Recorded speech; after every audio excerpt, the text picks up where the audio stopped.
table. Wanna act like they grateful, don't mess with outsiders. Y'all looking real unstable. If anything, they should ask me how I do it. Start taking notes, recording my every movement. I know that I'm the best and I ain't gotta. What's up, everyone? Welcome to KB's Community. I'm Kendall Bell, and I'm here today with Tyree Pope. He is a... Third. Go ahead. I'm going to let you talk. No, oh, the third. Yeah. Oh, really? Yeah, I'm the third. Okay. Huh, that's good to know. So Tyree Pope the third. Mm-hmm. I'll make sure not to forget that. Good. How are you? Good. Okay, so tell everybody, this is the podcast as you've probably seen for creatives. So can you give us a little insight into what you do creatively? Well, I'm a creator. I do a lot of different things, whether it's editing, filming, animating, drawing, making comic books, helping on documentaries, helping on commercials.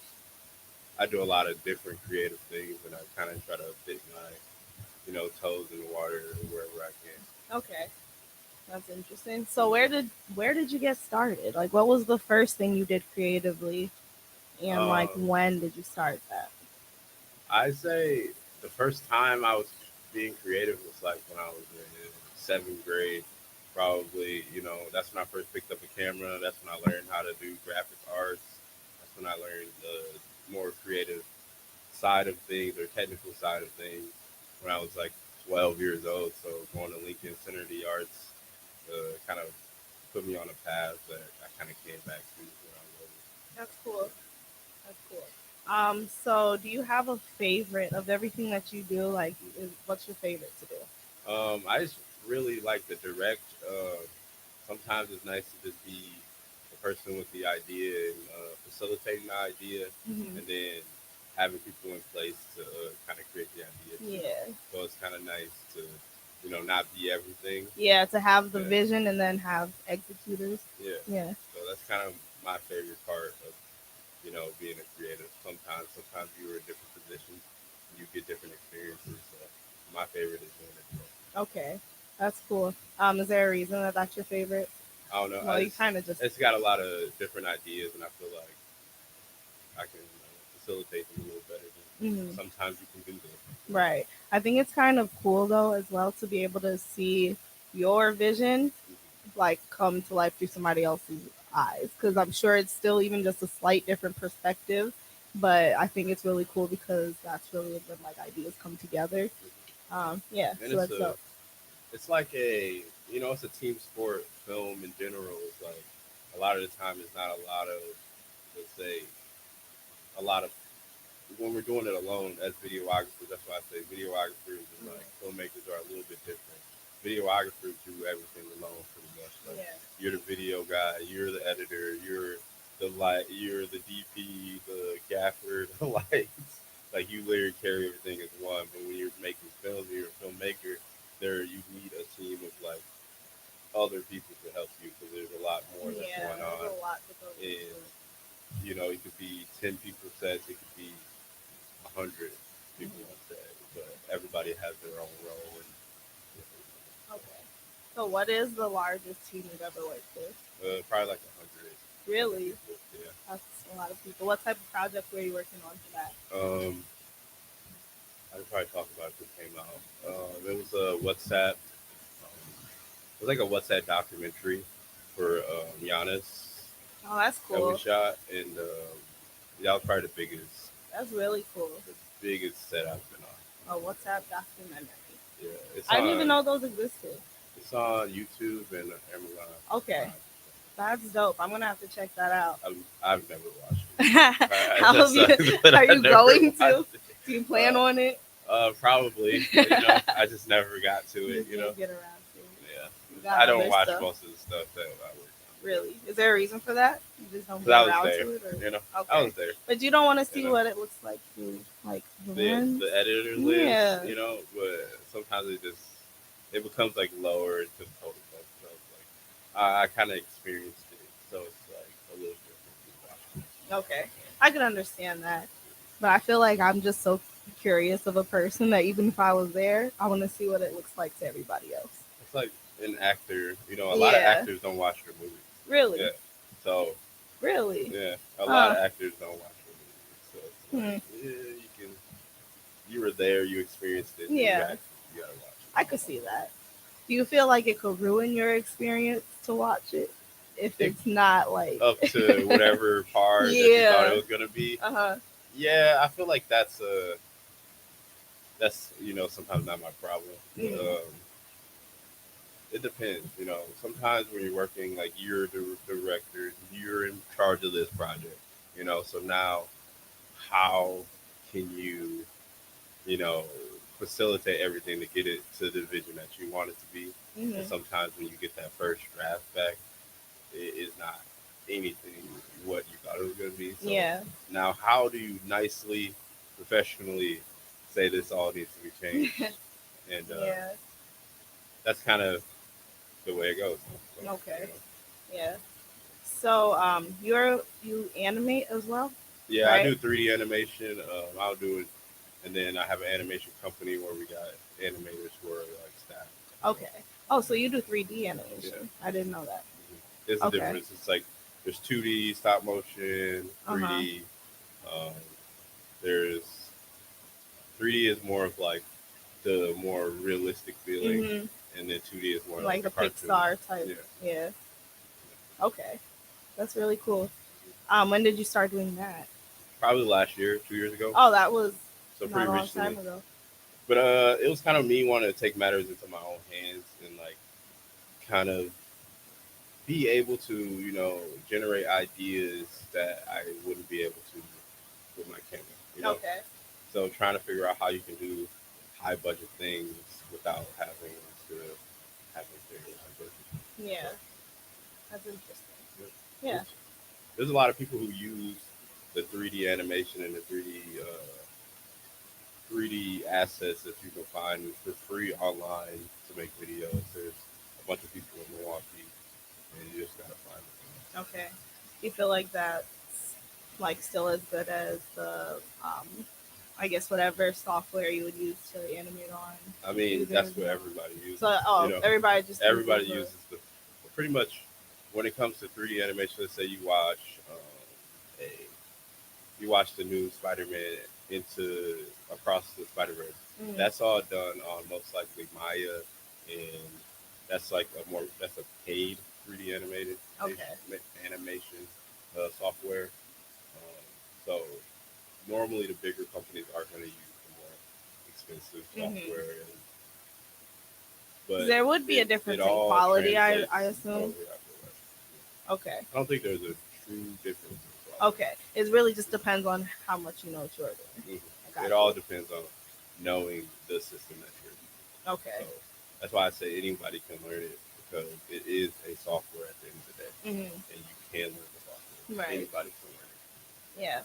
That's just always so intriguing to me because that's just something I've never saw myself doing, but I think it's so cool. Animation is just awesome to me. it. Yeah, So I was super excited to have you here because I had so many it's questions. so cool until you're spending 14 hours animating, Yeah. and yeah, that's the worst part. It's the Okay. time. It's time consuming until, especially 2D. 2D is very time consuming. 3D is time consuming, but a lot of people have like presets and stuff like that that they can do Okay. because it's software. You can use the presets and the things that you've already set for yourself to go Hmm. through every project.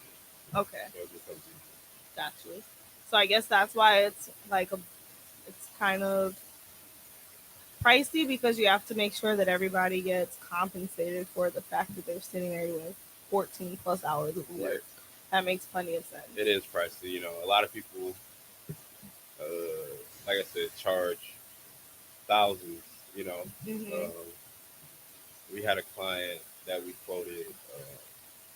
It was probably like a 6 to 8 minute thing, and it was really up there in price because we Hmm. had to sit down and be like, okay, once we finish, how do we know he's not going to be like, well, I need this, this done to it.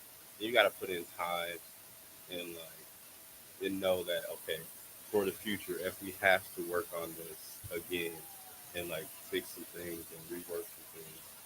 How are we gonna build that into the price? And then Okay. that's where it almost becomes pricey, where it's like, okay, they're gonna have a little 10 hours, 20 hours extra work, and then how do we fit that I got it.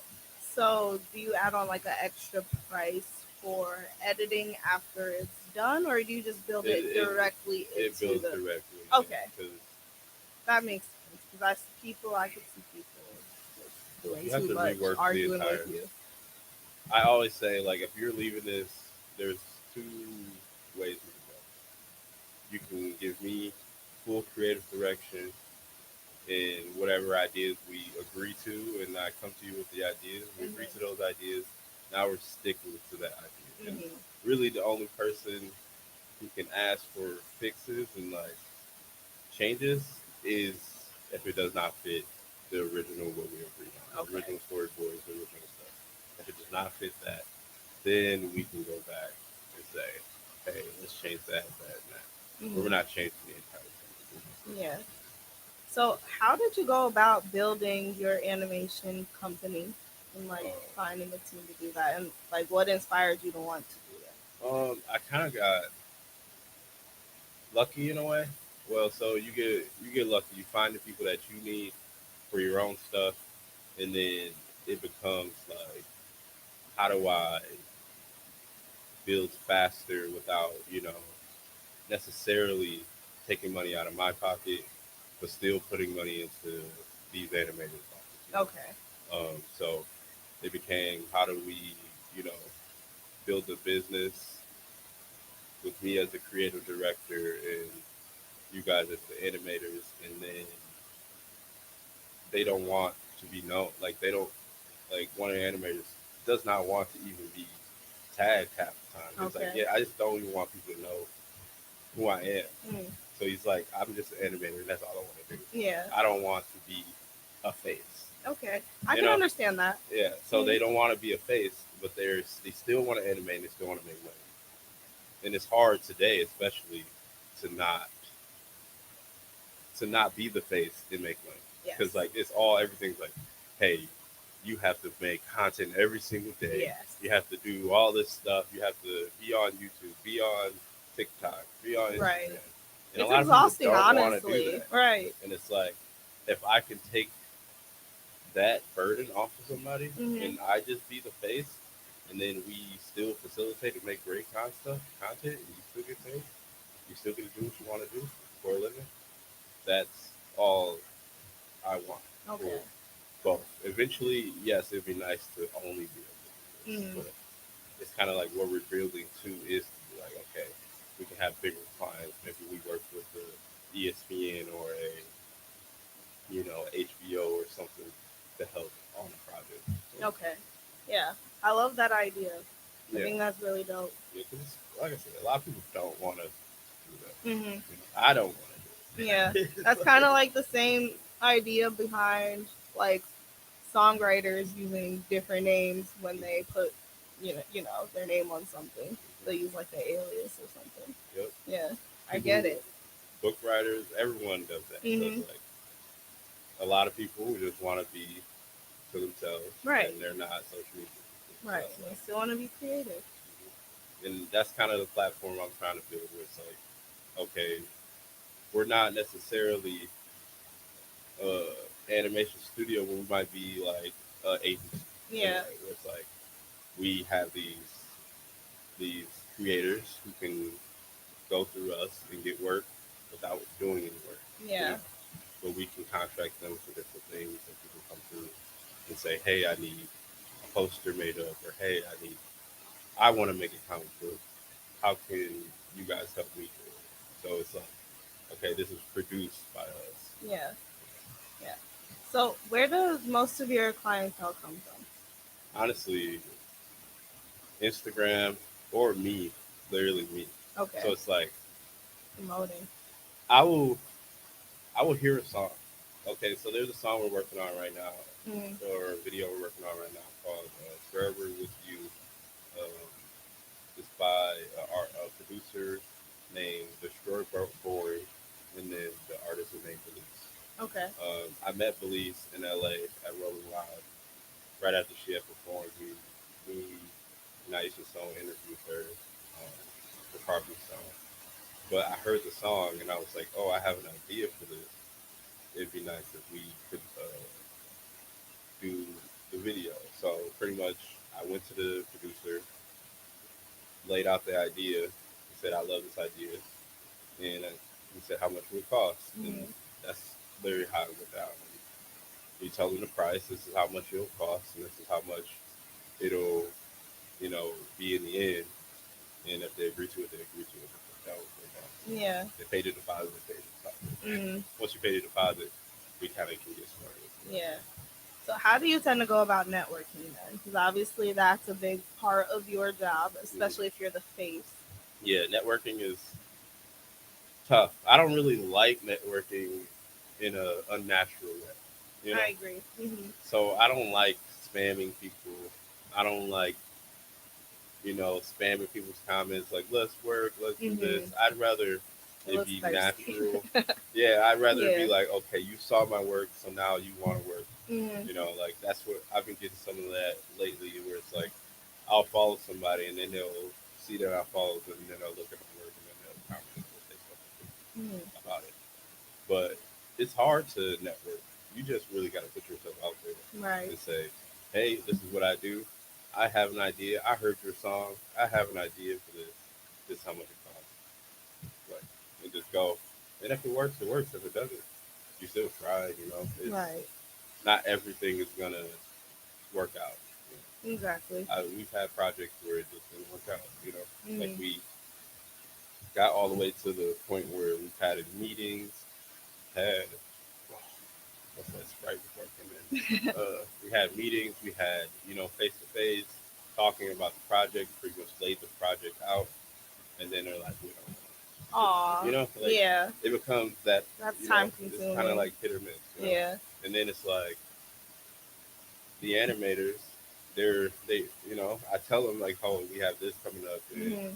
this is the amount that is probably going to be. They're looking forward to that. So when that kind of you know cancels or falls through, it's like, okay, now I want to still find them more. So now I have to work twice as hard to like network and Yeah. get in people's faces to say, hey, this is what we do. This is the idea. Here's our Mm-hmm. previous work. And it works out, like everything works itself out. So Yeah. it's like I never get on or like down about like things like it Right. works itself out. Always. So do you go to any particular events that you know of that are good for connecting with people? Connecting. Yeah. I just say honestly, if you're a musician or creative, you have to just go to where the people that you want to connect with will Yes. be. And like, just if there is a festival or an event, and you know that the artist you want to work with, or want to get a feature with, or want to do something might be there, or artists that you want to work with might be there. You know, get the VIP tickets. Just spend the $1,200 or Yeah. whatever, and go, because you never know who you might run into, and that sends a domino effect on everything you want out of it. Mm-hmm. So if you just go with it with open ears and just you know go with the flow, don't force it. I say, please Mm-hmm. don't force it. 'Cause people hate that. Yeah. Oh, they do. Don't force Honestly. it. Just be natural and like just you. People would love that. Just that you're a fan of them and that you're willing to come up to them on a fan standpoint and be like, hey, like I want to do this. Blah, Mm-hmm. blah. Most likely, that's it. Yeah. That's true. And like you said, as long as you're not forcing Yeah, it. and positive. Yeah. Probably. Right. As long as you're positive and being like from a fan's perspective that you want to work with them and not force Right. Don't do too much. Don't do too much. Do just enough. Don't do too much. Yeah. Yeah. But yeah, I can say I've networked my way into some pretty dope situations.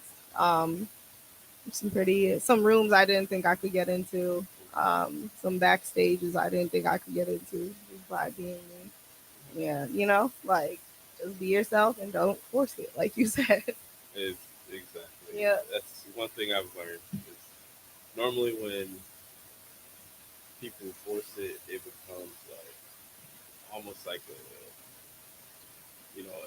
a lot of tension in the environment. Yeah. You can tell that people are like, Right. what's going on? Like, I don't really mess Mm-hmm. with this person. See, and that's also when you have to why you have to learn to read people. Like read the room. That's very important. Um, okay, so we talked about animation. We talked about you started creating about seventh grade. And I think I saw you had a podcast as well. Yep. I started my podcast in 2017, I believe. It was like 2016 when it was like, no, it was 17 when it was 18. So it was like September 2017. That's when we started kicking it with Tyree. Mm-hmm. We kind of went for like 2, 3 years straight, and then it kind of just got repetitive, and I didn't want to do it the way I was doing it. So Okay.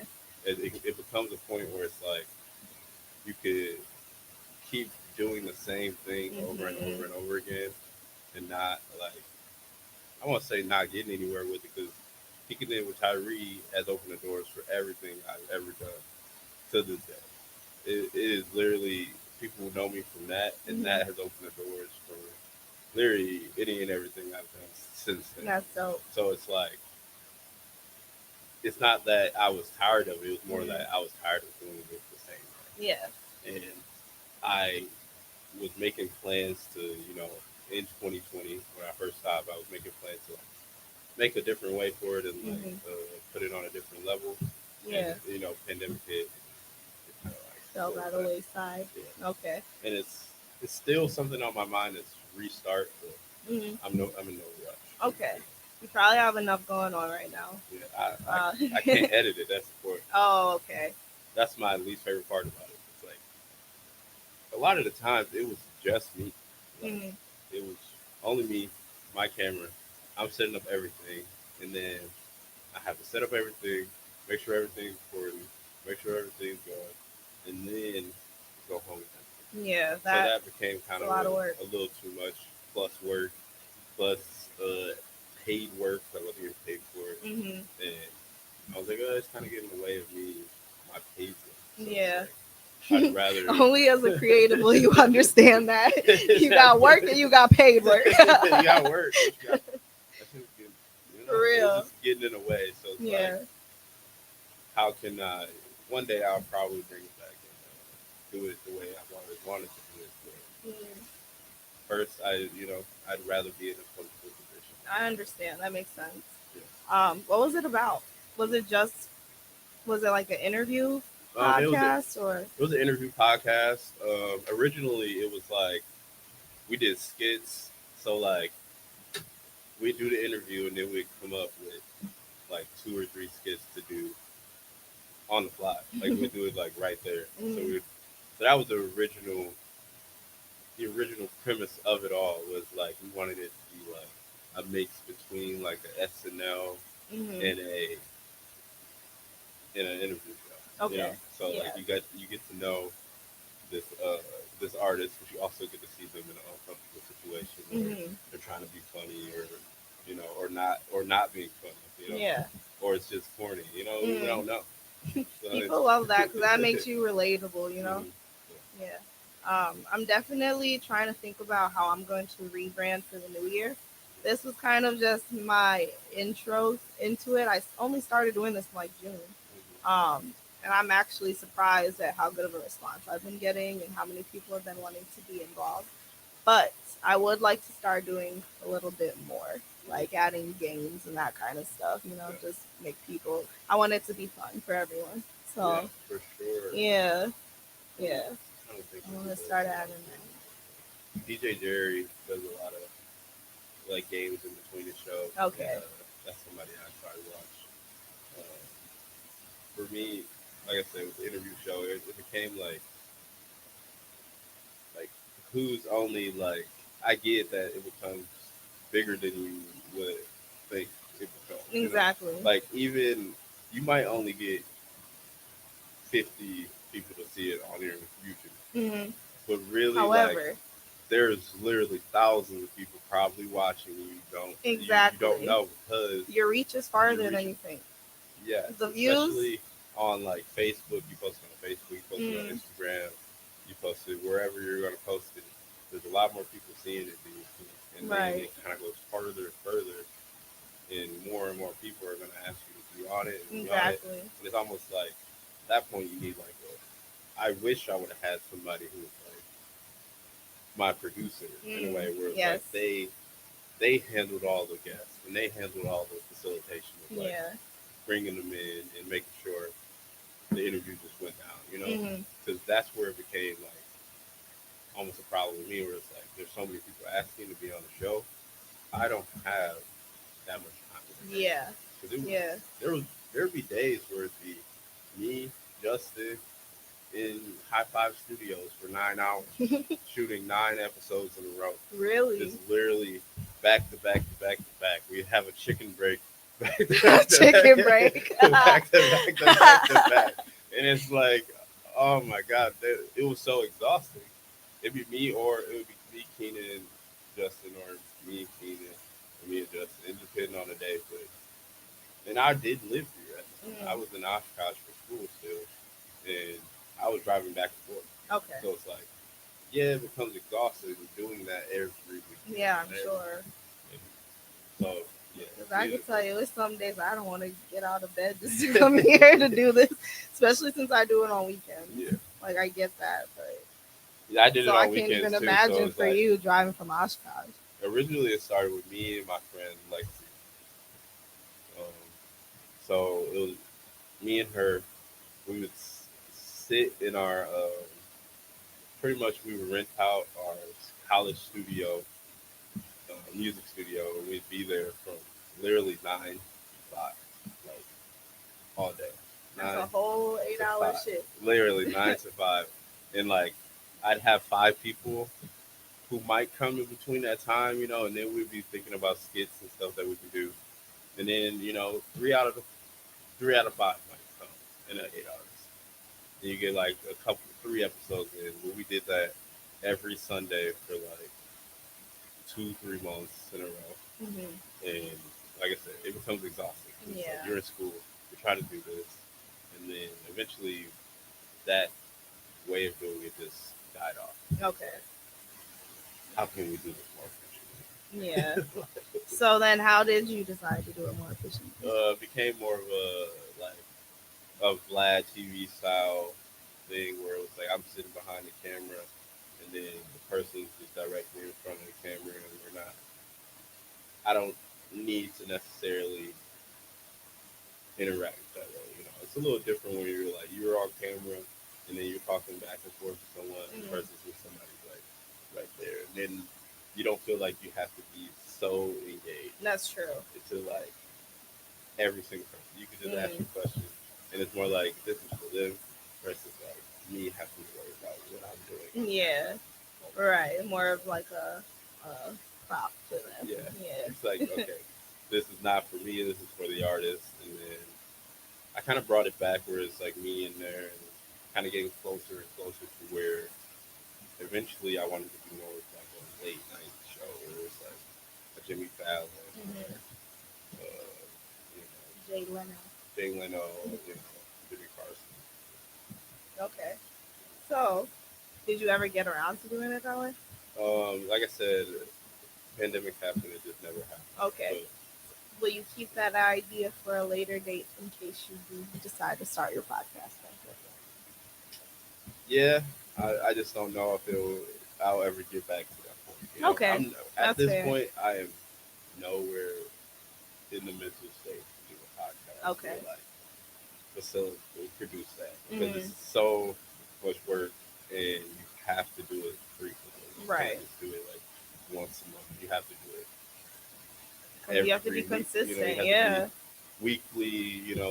Most podcasts do it twice a week. At least Mm, the ones that are on like more network and stuff like that. They do yeah. it Tuesday and Friday. So I don't really have that time to Yeah. one shoot and edit 2 podcasts or podcasts. Hmm. So eventually, I feel like I'll be able to step back go back to that. You know, maybe it might be 3 years from now. But Okay. eventually, maybe I will be able to do that. And maybe I'll be in a better position to actually set up artists to get seen. You know, Yeah. and That'd be dope. help them on a different level. Yeah. Yeah, I love that. Right now, Honestly, it's the a more people good that are place. doing that, the better. Sometimes I'm like, Why? I don't know. I just podcasts right now sometimes feel like everyone shouldn't have a Oh, mic. 100%. Let me Like, tell you. But no, everyone I should mean, the not have more a mic. people that are giving artists Yeah. like opportunities to be seen. But I 100% agree that there are people out there. It's just like Everyone should not have. this. Yeah. Like, why are we letting y'all come on here uneducated, talking into a mic when you should be talking to a therapist instead? My with artists, my number one thing is that a lot of people do not do research. And if you're not gonna do research, just do a Google submission form. You know what I'm saying? Like it makes it very simple. If you were asking this person or they asked you to be on your show, you Yeah. have a Google submission form saying, "Hey, what do you do? What projects are you working on? What do you want to talk about on the show?" It makes it way easier for you as an interviewer. Yeah. Or I used to have, I had a couple people whose managers would that whose managers hit me up to be on the show, and the manager said, "This is the talking points," and that's it. Okay. Yeah, See, that yeah, actually does here are the make talking things easier. points. It's way easier to just be like, okay, this is what's gonna.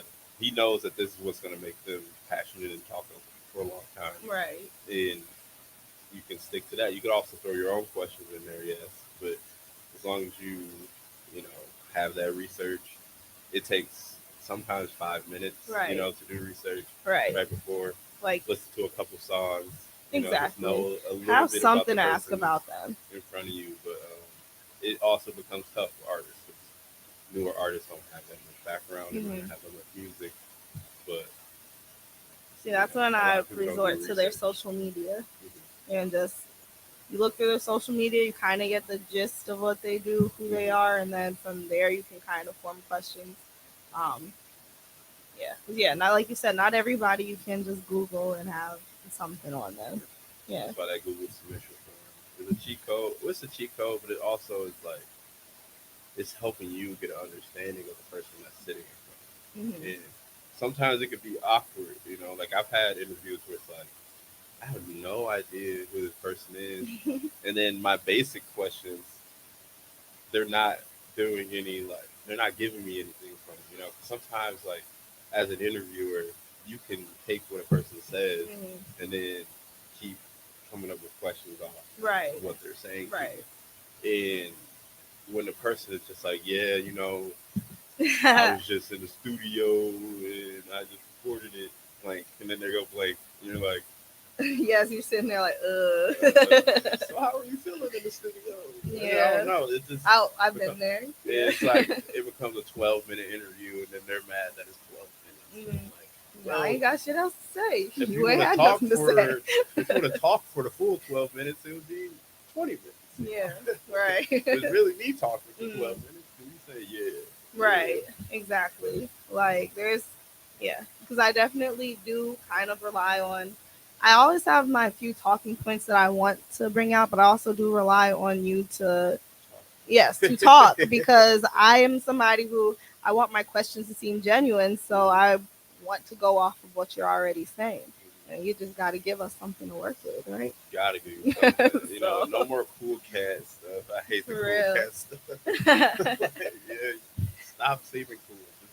People like when people are passionate about what they're doing. Yeah, Show that passion. People are always gonna pull in way I agree. Yeah. Okay. So, were you born and raised here? more. Yep. Okay. Born and raised in Milwaukee, Wisconsin. Aw.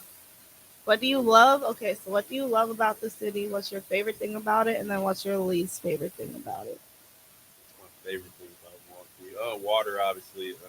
I love that we're near the water, and just being near the lake is probably my favorite thing about Milwaukee in the summertime. Hmm. Least favorite thing is cold. So honestly, my ideal situation would be to leave here around this time, Yes. and they come back around like Snowbird. March, April. Yeah. I would love to be able to do that, but you gotta have You money gotta to have do some that. money. That's the goal. Yeah. The goal in life is to be able to do that. But I love Milwaukee. Um, do I see myself here forever? I don't know. That was the next question. Yeah, I don't think I see myself here the rest of my life. Okay. Because I've lived most of my life here, Yeah. and I'd like to see more things. Ideally, where else would you go?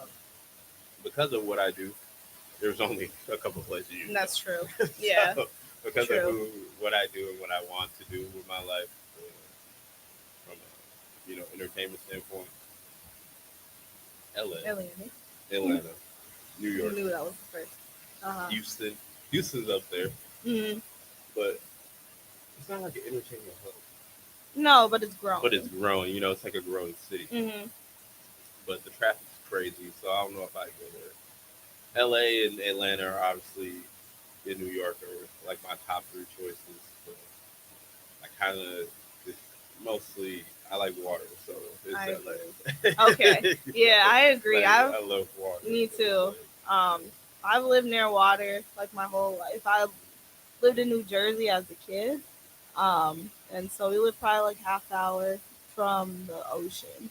So we go there like every weekend when it was warm. So that was the one consolation when I moved here is at least I get to be next to a big body of water.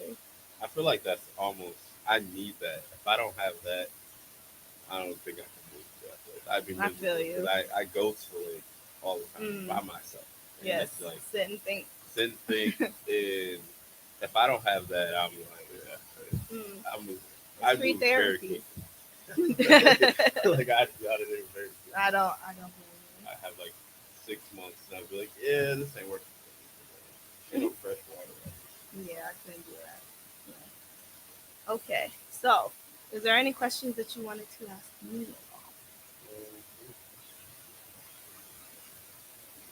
What made you start doing your podcast? Because, okay, so I just, over the past year or so, I've just accumulated so many different experiences that I feel like need to be talked about. But I decided that what I was going to start with is something where I talk to my fellow creatives. I have a lot of stuff that I could get deeper into, but this platform became more of just a sitting down and like making sure that like me and the people who are working hard in the city to be seen have a platform to do so. So that's really what I do this for, just the platform for everyone. Yeah, thank you. But that's what the beauty of podcast is. That it's like I won't say an easy way to, especially get into, you know, meeting new people, networking, and a lot of people that I've met and like built relationships with have come because of doing the podcast. Yeah. So I'm not saying easy. I keep saying easy, but it is like a entry level thing that you can do and learn how to edit, learn how to shoot light different situations, and kind of teach you like the basics of it. So I love doing podcasts and I love when people have them, so I try to put it in. Yeah. I love that. So yeah, I'm glad you came on here. I'm glad you hit me and like, yeah, I like what you're doing. Yeah, I saw you and Greg. Greg, yeah. We were in we went to high school together. Yeah.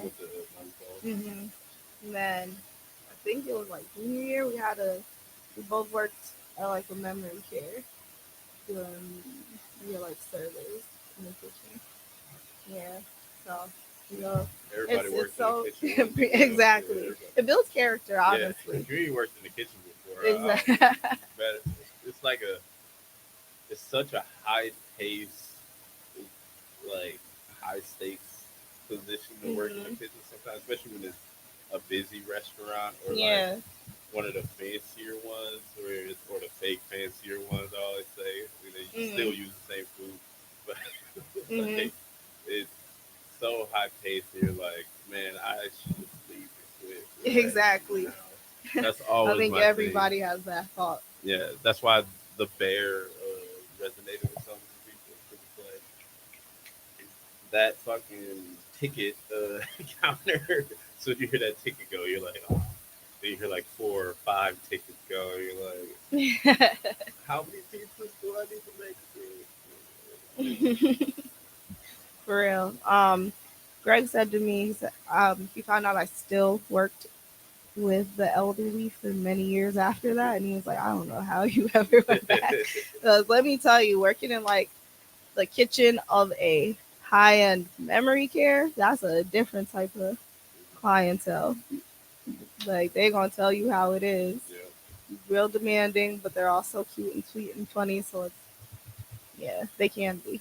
So yeah, like I said, builds character. No matter what definitely. type of kitchen you work in, you work with some type of customers. You work on a team Yeah, in the kitchen, and yeah, it, working like the head chef, you go say something great, and you go just have to always. sit Why do there. head chefs always have the biggest egos? Make it make sense. Like, why are you saying this to me? What? Like, I just worked 16 hours. Why are you cussing me out right Right. now? Like, They think do they you Gordon understand? Ramsay. We can go outside. Like, chill out.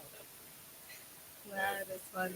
I You got know, fired from the last kitchen job I had. I was like, this is the last time I'm ever working in the kitchen. I was working in a.